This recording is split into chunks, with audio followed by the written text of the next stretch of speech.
Chia seeds और flax seeds को omega 3 बोलना बंद करो। ये बिगेस्ट न्यूट्रिशन स्कैम है जो बिना समझे लोग फॉलो कर रहे हैं। सच बताओ, तुमने भी कभी ये सोच के सीड्स खाए हैं ना कि हाँ ओमेगा 3 कवर हो गया, किया है ना? और मैं आपको ब्लेम भी नहीं कर रहा। इंटरनेट पे आपको यही सिखाया गया है, हर जगह सेम एडवाइस।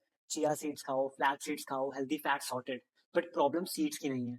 प्रॉब्लम ये है कि तुम उनसे क्या एक्सपेक्ट कर रहे हो। सिंपल समझो, सीड्स में ओमेगा 3 होता है बट एएलए फॉर्म। बॉडी को चाहिए होता है ईपीए और डीएचए, और बॉडी एएलए को कन्वर्ट करने में ऑनेस्टली वीक है। अब एक सेकंड रुक के सोचो, अगर तुम रोज सीड्स खा रहे हो, क्या तुम्हें एक्चुअली ओमेगा 3 मिल भी रहा है या बस तुम्हें लग रहा है? नंबर सुन लो, ईपीए कन्वर्जन 5 से 10% होता है, डीएचए 1 से 5%। मतलब जो तुम खा रहे हो उसका मेजर पार्ट बॉडी यूज ही नहीं कर पाती। तो सीड्स हेल्दी है बिल्कुल, बट ओमेगा 3 का मेन सोर्स बिल्कुल भी नहीं। तुम फाइबर ले रहे हो, ओमेगा 3 नहीं। अगर तुम्हें एक्चुअली ओमेगा 3 के बेनिफिट्स चाहिए तो फैटी फिश लो या फिश ऑयल जिसमें ईपीए और डीएचए क्लियरली मेंशन्ड हो। सीड्स को ओवर हाइप्ड मत करो, उन्हें सही कैटेगरी में रखो। कमेंट ओमेगा, मैं तुम्हें बताऊंगा तुम्हें डेली कितना ईपीए और डीएचए एक्चुअली चाहिए।